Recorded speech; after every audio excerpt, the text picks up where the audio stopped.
It is the intent of the General Assembly to create Green Mountain Care to contain costs and to provide, as a public good, comprehensive, affordable, high-quality, publicly financed healthcare coverage for all Vermont residents.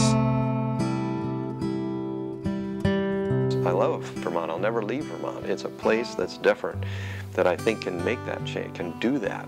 It can look at what we have in terms of our responsibility to keep people healthy and to take care of them when they're sick and not depend on a system that's broken.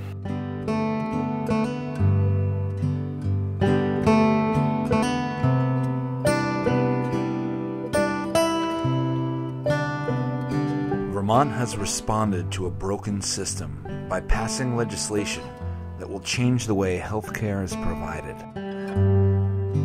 We have, at the moment, both a population that's in favor of improving the healthcare system, we have a governor, we have the legislature, and we actually have institutions, and I include Fletcher Allen in that, who really want to make changes that will be for the benefit of everybody.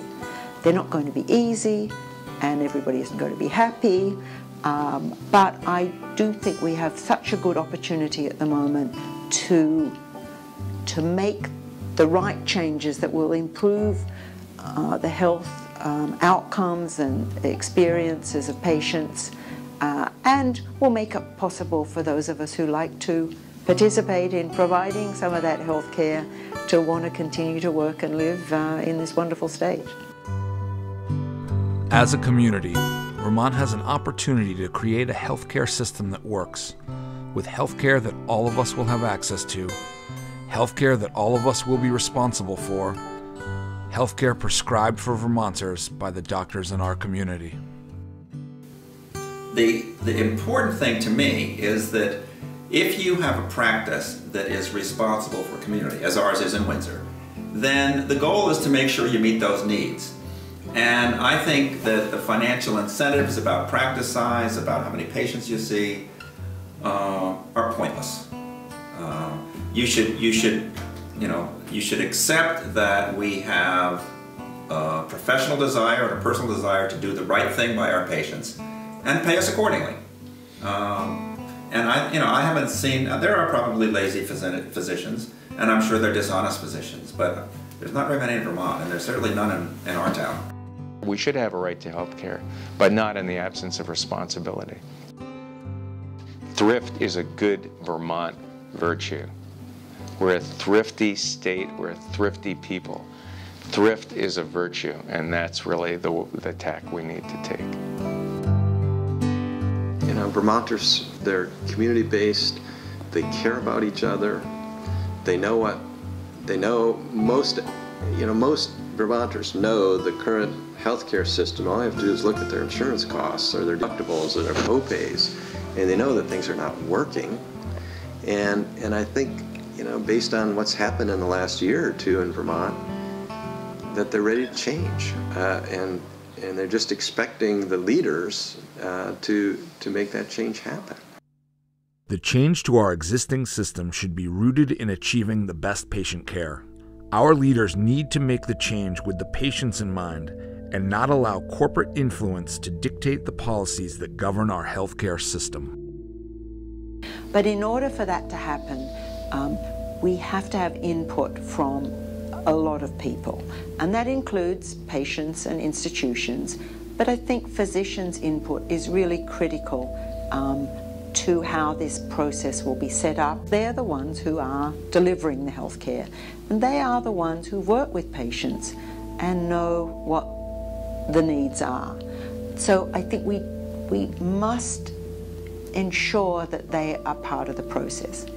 And as physicians, it's our responsibility to take the time and make sure we are part of the process as well. I mean, we need partnerships between payers, insurers, the public, the patients, physicians, the other healthcare professionals, in order to get a really good system.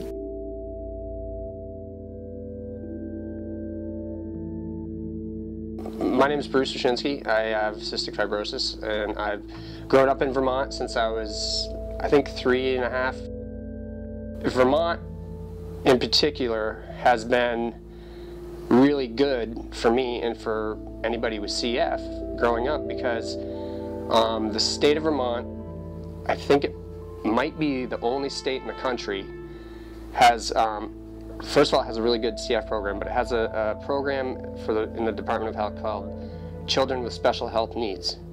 And people with cystic fibrosis fall into that category of having special health needs, children. So the state of Vermont, what they would do is they would pick up any kind of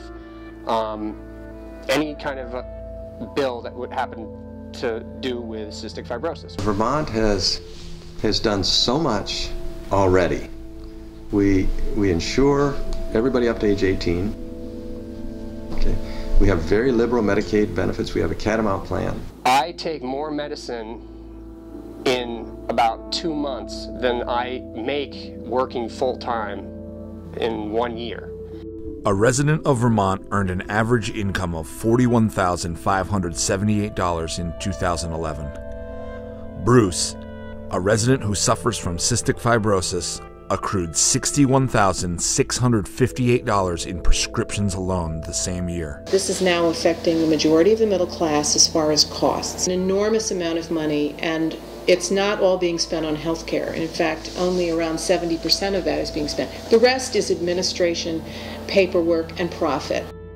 I think that the drug companies have really found out that if you hire somebody at Mount Ascutney or at Dartmouth to give a few dinners, to talk about a medication and play it up, and I've been invited to those dinners and have gone to those dinners, they know exactly what it's going to cost them for their costs up front, and how many, I think it's like $400,000 or $700,000 in a given area they can expect, $100,000 they can expect to make on that drug in that area. So it's clearly worth their doing. Is this about the patient, or is this about the money? The whole notion of having to borrow such incredible amounts of money, hundreds of thousands of dollars a year, to become a physician strikes me as stupid. The way physicians are practicing medicine is just not working in the modern age.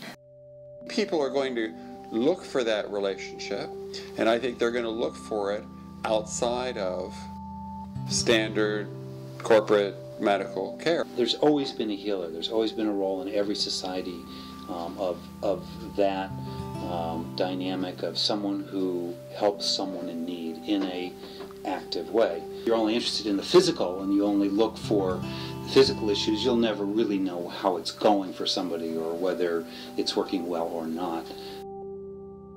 The structure of corporate healthcare places a premium on the volume of patients and the frequency of testing and procedures. People are really anxious for two things. One is access, and the other is the relationship. The relationship between the doctor and the patient is paramount. It is the catalyst for high-quality care. They always say, if it was your child or your mother, what would you do? And then and we say, if this were my child, this is what I would pick. And that will trump any of the studies that I can bring out. I don't think the quality measures that we're being asked to live up to now measure that. I mean, they're measuring how often we wash our hands. That's not even a quality measure. Of course, the baseline should be that everybody washes their hands, and now let's actually really talk about quality. Paperwork to justify what we do has become overvalued, and the interaction between the patient and healthcare provider suffers as a result. It is the height of stupidity to take the most expensive person in the system, who is the physician, and turn her into a data entry clerk. A patient doesn't receive the most effective care when recommendations for screening and treatments are based on a quota. You have your insurance guy saying, oh, you know, you got to treat every cholesterol that's above 200, and you have a lawyer saying, what do you mean you didn't, you know, put that person on Lipitor? So the details have been taken as fact and the absolute, you know, need of all patients, and there's no wiggle room. So all of, submitting bills for all these requires a lot of administrative capacity. And all the rules and regulations require, you to hire people to figure out, okay, I've got to call this one for that MRI and that sort of thing. And you just in order to order a test. All that administrative burden, so on the payer end and the provider end, is 31 cents on the healthcare dollar. If we had a uniform benefit package, everyone was covered with a uniform benefit package, we knew how much each doctor and hospital they were going to be paid a uniform rate, we could reduce that. There are some studies that show as much as cut it in half.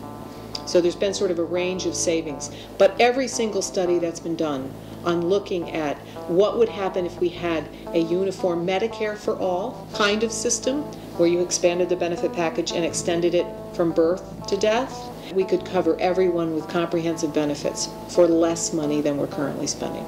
Some, if you look in terms of Vermont, Dr. William Shao, the Harvard economist who designed the system in Taiwan, by the way, he assessed that we would save $500 million that could then be reinvested. That's just in Vermont. That could be reinvested into the medical care and primary care and prevention that we would want. What I tried to leave was corporate medicine. And I'm worried that, like the kind of negative side of the drug companies, because I think they have very positive, important sides as well, the corporate medicine has gotten much more preoccupied with making money to support not only physicians, nurses, and other direct patient care people, but a vast number of bureaucrats with great integrity, but a vast number of them who are doing things to make sure we have adequate privacy, to make sure that we're able to bill all the different insurance companies. We've created this massive monster that's got to be fed of well-meaning people working hard, but who are really not doing things which really affect patient care. And I would say that side of that particular monster has learned that the more regulations, the more rules, the more procedures, the more issues around privacy and so forth it creates, the more it has to be fed, or the bigger it can grow. And that has me very concerned, and that's one of the things I really wanted to leave. Well, the primary reason I'm involved in this, I think, is different than the primary reason we will eventually get reform. The primary reason I'm in this is because I see this as an atrocity, that we allow people to die of preventable illnesses, that had they gotten care earlier or continuous care, that they would not have died. I saw young people die of diabetes in their 20s. They had type 1 diabetes, juvenile diabetes, formerly known, and these folks, really couldn't get continuous care. And that's really what we're seeing, is this churning in and out.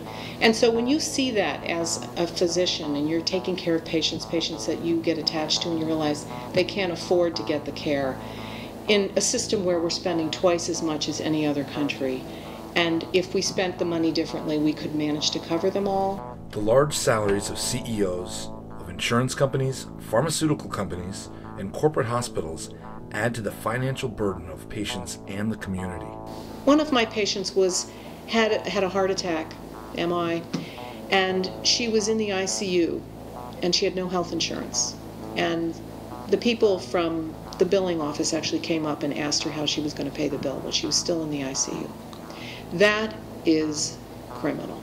With profit regulated in healthcare, affordable coverage would be available to all Vermonters. Insurance companies are run by banks, and the people who insure automobiles and houses. What do they have to do with healthcare? Nothing, as far as I'm concerned. The largest number of bankruptcies in this country are due to people who have medical insurance and go get medical care for probably mostly chronic severe conditions, and go into hock because they can't afford it, and they're the ones with insurance. We don't need insurance companies right now in our Medicare system. We may need them to administer claims, but we don't need them to insure us. What we need is basically a fund that is financed by all of us that directly pays for health care. We don't need a middleman in health care. It is not necessary. We really can fix this. We're paying the whole bill anyway. We're paying every single penny of it. What we need to do is collect it in a much more rational way and spend it more effectively. Less money on paperwork and more money on health care. I'm for everybody having access and everybody having health insurance. But there is a price to pay for that, and that is you're going to start to feel some pain. And you're going to feel it in certain ways. One is you'll feel it in your taxes if you're a citizen. If you're a doctor, you'll feel it in your income, perhaps. Okay, especially if you're a high-paid specialist. This is just not going to continue in the same way. And people say, the orthopedists say, oh, we'll leave the state. And I say, actually, that's part of the solution. Because if there are fewer orthopedists in the state, then there are fewer unnecessary surgeries in the state. There are fewer unnecessary knee replacements in the state because there's a limited number of orthopedists to do them, and there'll be a queue. And it'll be a lot like Canada or Great Britain. And we will have equivalent health outcomes at a lower cost.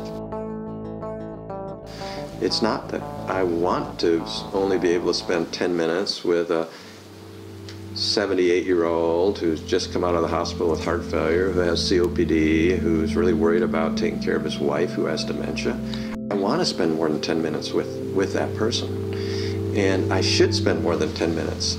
But if I know that I've got to keep the treadmill going to generate the volume to cover my margin of costs, which is what we do in a fee-for-service system, I'm stuck with a 10-minute visit. High quality care is intuiting what the individual would want on their own behalf if they had your knowledge. Last night at 5:30, I met after hours, after everyone had left the clinic, and sat down with a mother and father whose son has ADHD. And I was with them for almost 2 hours, and we were talking about how he had been in special ed and didn't want his son to go through that, how she had seen people on medication that had misused it, and it took 2 solid hours to talk and listen and to go over why their third grader needs to be on ADHD medication. How am I going to improve the quality of care I have for my patients? Even if it wasn't a dollar figure, it is it's kind of the emotional, it's kind of the emotional part, because every doctor I've worked with, and I work with some of the best family doctors in Vermont, and talk to a lot of them, when they're in that exam room, let's say they have an afternoon, 1 to 5, they're seeing patients 1 to 5. That period of time from 1 to 5 is the best period of time in their lives. My focus and effort is much more on the quality of what I'm able to do, and I'm not trying to sort of, I'm not having to worry about getting through patients really quickly. I'm not having to, there's a lot of political things, parts of being in a big organization that I don't have to spend time dealing with.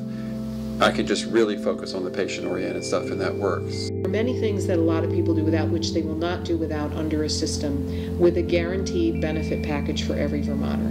Vermont is making progress, and we need to capitalize on this momentum. To improve our healthcare system, patient care must be at the forefront. Excessive paperwork and negotiations with insurance providers and hospital administration hinder doctors from prioritizing their patients. This is something that we could afford. I think we need to look at that in terms of college education also, in nursing school and other healthcare sectors. But we certainly, if we invest in these things, then we can look at what sort of infrastructure do we want in our healthcare system. And I think we do need to look more at investing more in primary care. I think that the relationship has a lot to do with whether or not patients get better. And I think the studies that look at difficult, for example, cancer situations, where they compare various difficult treatments with just taking care of the patient, and just taking care of the patient often has a longer survival record, is very indicative of that. So yeah, I think the relationship is everything.